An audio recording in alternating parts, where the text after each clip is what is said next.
may dumating naman sa akin. Ito. Ngayon bubuksan natin. Unpack natin ito. Ayan oh, wire. Tapos ito pa. Ito naman ay ferrule.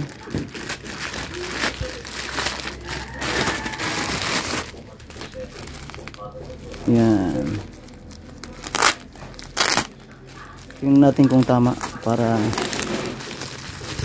sureball tayo.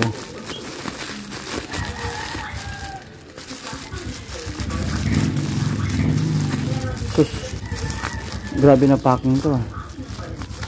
Ayan oh. Ito lang naman. Ilang piraso lang to oh. 10 AWG times 5. Ito ay para dito sa cable na to, pang solar, saka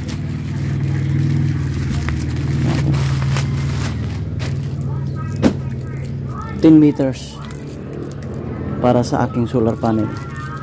10 meters. And then this one also pang battery. Tingnan ko kung kasyang length. Ayos naman oh. Mabilis na dumating para sa aking setup na solar.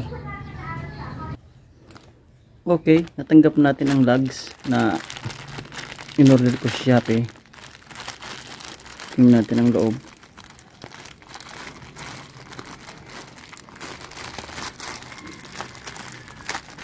Ito. Ano to? Dapat ang size nito ay 16. Yan, 100 pieces to lahat. 100 pieces. Parehas ang size.